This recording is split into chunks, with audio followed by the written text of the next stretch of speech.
That was awesome. Give yourselves a round of applause.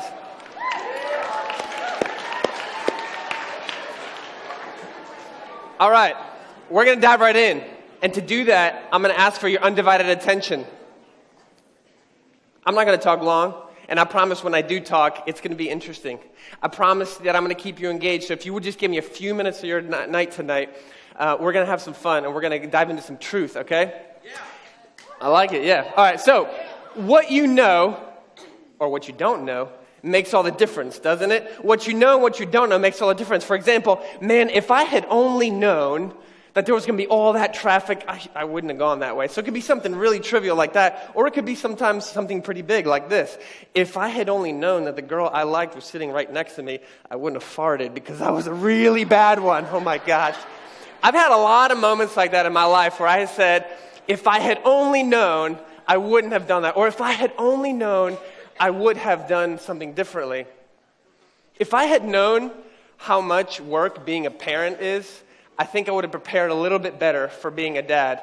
I have an amazing, incredible wife. Her name's Thea. She's here. Let's give her a round of applause real quick.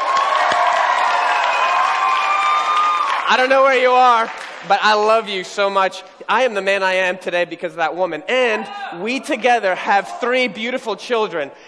Little Lucy, Max, and Teddy, 5, 3, and 1. They're amazing, cute kids. Some of you guys know them. They're really, really fun to hang out with. My 5-year-old is so cool. When we have these bands come in, she came, when Amina Brown was here, she just went up to Amina Brown and was like, hey, I'm Lucy. She was introducing herself. They're awesome, great kids, but they're a ton of work. I'm telling you, being a dad is a lot of, if I had only known, I would have prepared myself a little bit better. Leaving the house is a huge deal. I kid you not, I work up a sweat just leaving the house with children. It takes that much work. If you don't have kids, this is how you leave the house. And you have just left the house, okay? For me, as somebody that has parents, it takes a lot of work. My 5-year-old's crying because we won't let her wear a sweater in 100-degree weather. My 1-year-old has taken his shoes off for the 10th time, and my 3-year-old, my middle child, just sitting there pouring apple juice on his head. Like, why are you doing that? The best, though, is at night. I mean, the night routine with kids is crazy. I don't even say goodnight to my wife anymore. I just say good luck. My 3-year-old, Max, he's the one that loves to creep us out. And I don't even know if he knows he's creeping us out, but this is what he does. You're sleeping. Everything's normal. You're resting. And then all of a sudden, you wake up because there's a child, a 3-year-old about this tall, standing in the doorway just going like this. I don't know how long he's been standing there at that point. It might have been 3 hours. But all you see is like the creepy silhouette, like in the horror movie preview. You're like, oh God, you're still half asleep. And then when you wake up, this is what happens. It gets better. Papi. We're trying to teach our kids Spanish. As Logan said, I'm from Argentina, it's an uphill battle, but at least he's got Papi down. But he says it at 3 a.m. in the morning. It's not the right time, buddy. So they creep us out. They're a blast. I've had I wish I had only known moments in my life. If I had only known that I didn't have my car keys, I would not have gotten locked out of my house in my underwear. I had just moved to St. Simon's. This is almost 10 years ago. And there was a friend letting me stay at their house here at the Island Club. And I had gotten in the night before, really late. I was really sick, so I just crashed. And I put the car in the garage. For whatever reason, I locked it. In the morning, when I went back out to the garage to get all my stuff, it was an attached garage to the kitchen. So I opened the door, closed it behind me, got to my car. I was like, oh, it's locked. I'll just go back in the house and get my keys, right? Wrong. The door back into the house was locked, so I was left with 3 options. I could either break the window to the door, which I didn't want to do because that wasn't my house. I could break the window to my car, which I didn't want to do because that was my car. And then the third option was to leave into nature in my underwear, only into a new neighborhood that I didn't really know anybody, and I didn't want to really get arrested that night. So I was left with a fourth option, which was to rummage around the garage and look for some articles of clothing. Now, you'd be surprised how little clothing was in that garage because it was a big garage. It was like it had an attic portion, had a regular, 2-3 car area. All I could find was a blue jumpsuit that a mechanics would wear, and here's the problem. It was about this big. And I'm about this big. But that was my only option left. I had remembered reading that the neighbors across the street had a spare key. So I'm like, well, I am squeezing into this thing, and I'm going across to get a key. So here I am. I squeezed into it. The pants only come up to like about half my calf. So here I am, big dude in a little jumpsuit, and I had to get the courage to push the button for the garage door to open. I finally do that, and as the garage door is opening, sunlight tears through the bottom, and I'm peeing my pants because I'm so scared. I go outside. I have no shoes on. I am literally a barefoot dude with a tiny jumpsuit in the Island Club, and there's little children riding their bikes around, and I'm engaging them in conversation now. I'm sure I was about to get picked up and arrested for a potential kidnapping that day. If I had only known, it was really that easy. If I had only known that my keys weren't with me or that my car was locked, man, that story would have been totally different. I would have avoided that embarrassment. If I had only known. Makes all the difference what you know and what you don't know, doesn't it? Maybe you've had similar experiences. If I had only known that my mom was listening, I would not have said all those mean things about her. Man. If I had only known that that boy or that girl was going to treat me so bad, I would have really approached that situation differently. If I had only known that this was the last night that I was going to see my friend, I would have ended things differently that night with him. What you know and what you don't know makes a huge difference. There's two types of people in the room tonight. There are people that are walking towards God, and there are people that are walking away from God. There is no middle ground. Do you hear me? You cannot be stationary when it comes to your relationship with God. You're either walking towards Him or you're walking away from Him. And so tonight, whichever camp you fall into, whichever one of those two areas you fall into, I want to let you know something. So that at the end of your days, whether it's today or in 100 years, so at the end of your days, you're not left going, I wish I had only known, if only I had known, if only somebody had told me, if only I knew the truth. Tonight, I want to share with you the most important message you will ever hear, and that is not an exaggeration. I'm not stretching the truth. Today, I want you to know something that will change your life. And it's found in our theme verse for the summer. Our theme this summer is let it be known. Everybody say, let it be known. Let it be known. Say it again. Let it be known. One more time. Let it be known. Believe it or not, our theme verse is Acts 4. And I'm going to read you an excerpt from it. And it goes like this. Let it be known to all of you. This Jesus is the stone that was rejected by you, the builders, which has become the cornerstone.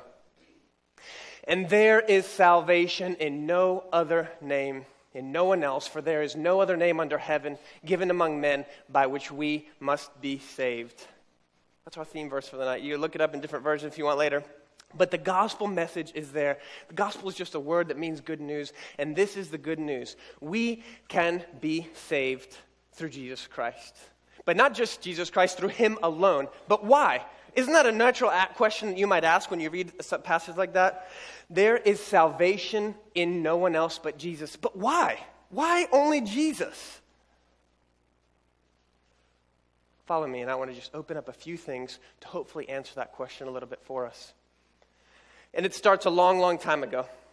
It starts a very long time ago. I'm talking about thousands of years. Okay, it actually starts at the beginning of all things. When God first created everything, He created all things. And He created us in such a way that man and women, we were in relationship with Him, but we got separated.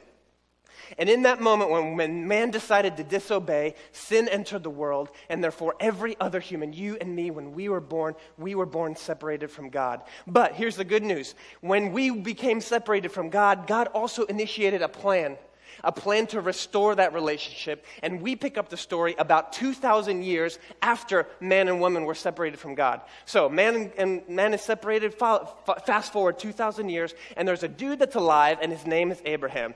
Just a regular guy, just a normal dude, except he lives in a desert and has a bunch of sheep, and he just takes care of his sheep and is with his family and likes to watch Netflix at night. And so he is just a normal guy, except God interjects into his life all of a sudden. And something incredible happens. God makes what's called a covenant with him. Now, a covenant is much bigger than just like a commitment or a contract. It is huge. This is epic, and this is why. To create a covenant, they would dig a trench. They would take 5 animals, a cow, a goat, a sheep, a pigeon, and a dove, and they would do something incredibly graphic. Imagine this. They literally cut those animals in half, right in half. And they would put one half on one side of this trench and one half on the other side of the trench. And as you can imagine, just the cow has an incredible amount of blood. And the blood begins to flow into the trench and go down. And what happens next? Both parties walk through that trench in the blood, intentionally staining the bottoms of their clothes and their garments so that they could continually remember the covenant that they made with that other person. And what you were saying in that moment, watch this, if you were to do this, you were saying, you can do to me what we just did to these animals if I break my end of the bargain. If I don't keep my end of the bargain, you can do to me what we just did to these animals. That's how serious it was. And so 2,000 years after man and God were separated, we have this moment where God intersects with this dude, Abraham, and makes a covenant, and God makes a promise, and it's this. You are fallen. You are separated. You feel it. You feel it in your heart when you put your head on your pillow at night, and that deep loneliness starts to fill your heart. You feel it when you sin, and that sin just didn't fill you and gratify you like you thought it was going to. You feel it in broken relationships. You feel it around you. You feel that vacuum in your soul. I know what that's like because I got a tattoo. We don't only feel it, you also see it in the world around us. Everything is broken. Cheat, lie, steal, murder, disobey, rebel. All these things fill our culture and the news and ourselves, and all this brokenness is everywhere. But God interjects in that moment with Abraham and says, I promise that through you and your descendants, I will make all things new. Your descendants will number the stars, and through you, I'm starting my plan to bring man and God back together because I love you so much and I care about you. So fast forward 500 years from Abraham, and what's happening is in their culture, the people began to grow, and a routine, a cultural trend started. And what would happen is every single day at 9 in the morning and at 3 o'clock in the afternoon, that Hebrew nation would sacrifice a sheep. And it was a remembrance of that day when God made a covenant with Abraham. And this is what they would do every day at 9 and 3. Every day at 9 and 3. Every day when? At 9 and 3. Every day when? At 9 and 3. This is what would happen. The high priest, fast forward 500 years, let's say now it's about Aaron's time. There's a dude named Aaron. And they would take a sheep, and there's a guy with a huge knife. And he's holding the sheep, and he's got the knife ready. And there's another priest, and he's over at a sundial. He's waiting for the right time. That's an exciting job. And then there's another priest, and he's got a trumpet. But this isn't like a brass trumpet like you'd imagine. This is like a ram's horn trumpet, like, right? Like what you see in like an old movie, like, go to war. Okay? So those three things are happening. This is 500 years after the covenant God made with Abraham. And when 3 o'clock hits or 9 o'clock hits, what happens? They kill that lamb. They grab the blood, and they sprinkle it on the altar. What were they saying in that moment? They were saying, God, it was actually to God. They were saying, God, remember the promise that you made us. Remember that you told us you would be a rescuer. We're still broken. We're still fallen. We still need rescue. God, remember your promise and keep your promise. God, remember every day at 9 and 3, every day at 9 and 3. And that trumpet would sound to let the whole town know, the whole nation know that God was the one to rescue, okay? So, fast forward 1,500 more years, except this time, things are a little bit different. Fast forward to Jerusalem. This is when Jesus is alive. Another dude named Jesus. Except he's nothing like the other dudes. In fact, he's completely different than Abraham and Aaron, those other guys I mentioned. He is absolutely perfect. And on this particular weekend, historians tell us that there's over 2 million people in the city of Jerusalem. And, bless you. Yeah, a lot of kind, generous people in here.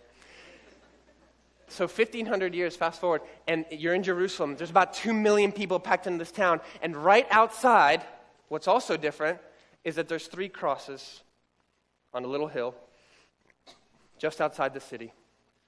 And on the middle cross is that man named Jesus that I referenced. And what's happening is Jesus, as he is on that cross, has just taken an incredible beating. And it's late on the afternoon on a Friday. In fact, it's actually getting pretty close to 3 o'clock. And 5 minutes to 3, Jesus is hanging on the cross, taking some of his last breaths, and he has just been beaten and flogged and taken an incredible amount of suffering. And it's 4 minutes to 3, and guess what he's thinking about? He's thinking about you, and he's thinking about me, and he's saying, I am separated from those. God, you are my Father, and I'm enduring this because this was your plan, but I have taken an incredible amount of suffering. It's 3 minutes to 3 now, and he's saying that he pushes himself up to just get a breath because all of the strength has been beaten out of him. He's got a crown of thorns on his head. He was a perfect person. You get it? He was flawless. He made no error. He made no sin. He was not separated from God. In fact, he was God. He was the Son of God. And yet man took on a responsibility to beat him and to put him on the cross. 2 minutes to 3, he's still suffering in that moment. The blood is dripping into the sand all around him. The people looking around horrified. 1 minute to 3.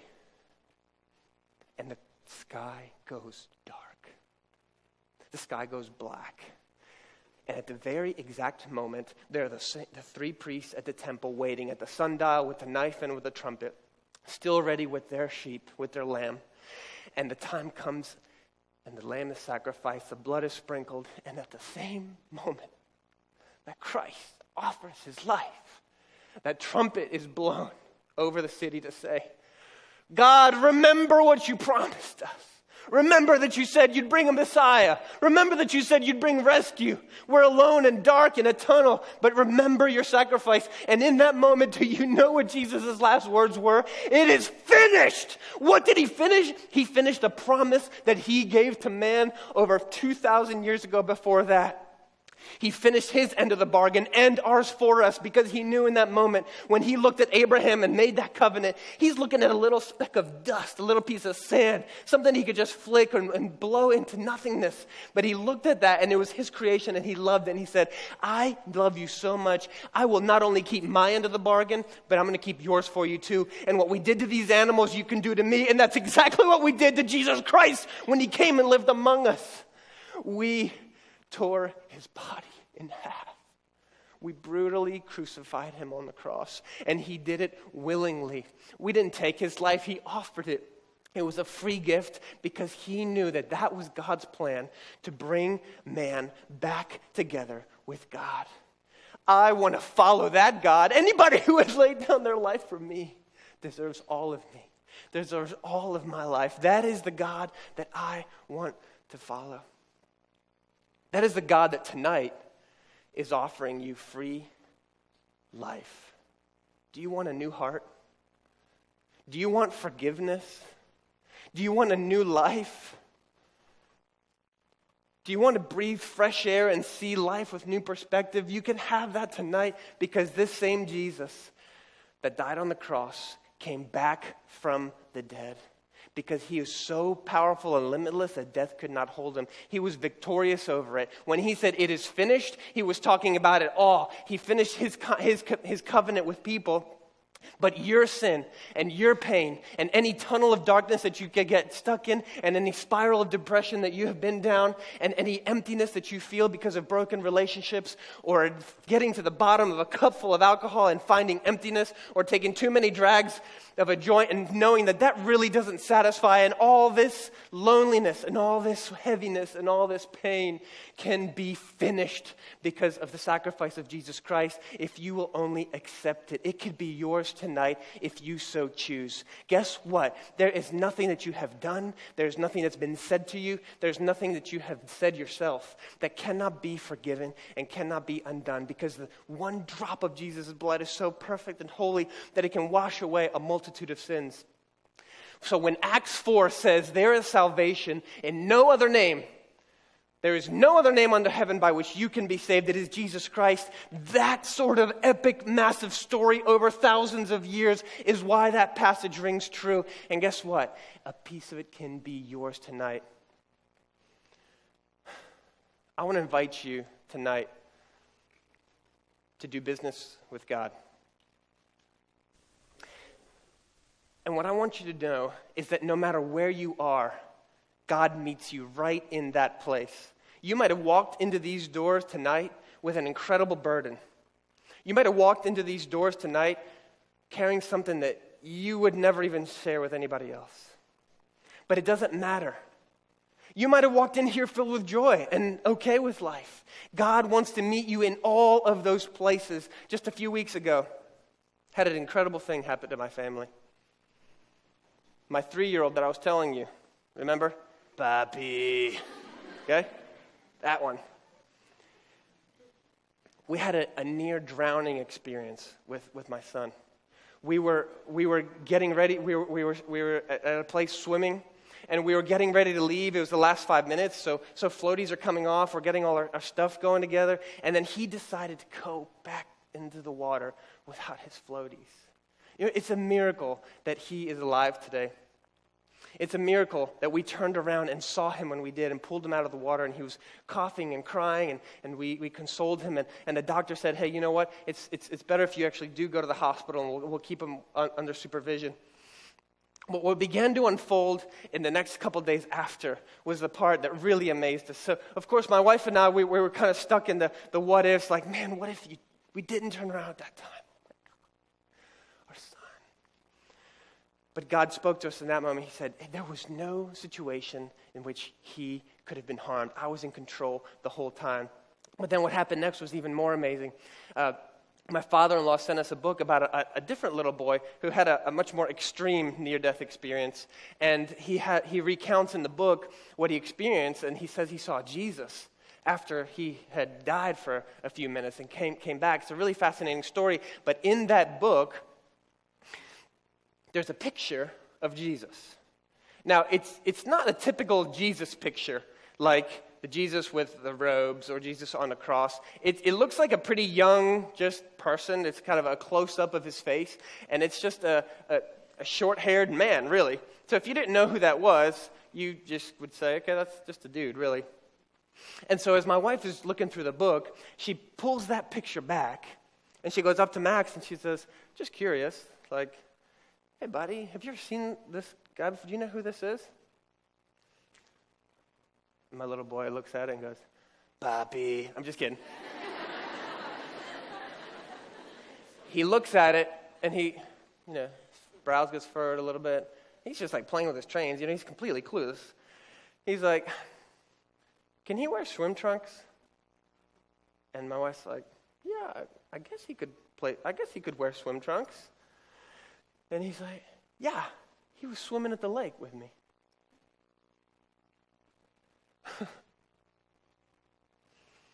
Do you know that Jesus met my little boy when he was in a near drowning experience? Jesus right there met him where he was at. And then my wife looks at him and goes, Max, who is this? And he looks at her almost like, you don't know? He's like, that's Jesus. This little 3-year-old boy, without being prompted, without being told, without being said any of these things, Jesus Christ met him wherever he was at in that moment, wherever he needed him most. He's like, yeah, when Papi and I were having a sleepover, which means when I spent the night at the hospital with him, he thought it was fun. He's like, yeah, he was there with a big green popsicle. Oh my gosh. You can't make this stuff up. Jesus met him where you're at, and this is my message to you tonight. Listen to me. Jesus wants to meet you where you're at. Jesus wants to meet you where you're at. If you're at the bottom of a lake, or if you're having a heyday and it's the sunny skies for you, Jesus wants to meet you in that moment. So tonight, I want to invite you to make a stand. I want to invite you to let it be known. I want to invite you to respond to however God might be moving in you today. If you're the first person and you're walking away from God, you might not even know that you're walking away from God. You might not even know it because nobody told you. Well, let me tell you, believing that a God exists is not the same thing as knowing Jesus. Okay? Believing that God is real is not the same thing as actually having a personal relationship with Christ. So tonight, I want to ask you, have you made that choice? Has anybody come alongside you and said, explain to you the story, explain to you how much God loves you, explain to you the massive sacrifice that this perfect person has made so you wouldn't have to take the brunt of that load? Has anyone explained to you that you could have a new life in Christ? Tonight, I want to invite you to make that choice. Acts 4 tells us it's only through the way of the cross. There is no other way, no matter what the world tells you, there is no other way to salvation, to make your life new, except through Christ, through the cross, through the one that suffered and gave himself for you. Have you made that choice tonight? Maybe you're in this room, and at some point you did know about Christ, but you're at a place in your life when you have started to make decisions that you know do not please God. You've started to make lifestyle choices that actually propel you in the opposite direction of God. You have actually willingly decided, I have this precious jewel in my hands, but I'm going to set it down for a little while because there's some other things over here that interest me. In fact, those things end up being garbage. I want to give you a stern warning tonight. The Bible calls people like that fools. Ones that know the truth and then intentionally decide to not do what that truth tells them to do. Those that know one way or the other. Those that can't go at the end of their days. If only I had known. No, they knew. But they decided to go the other way. Young women, young men, I want you to wake up. Because the truth could hit you really hard one day.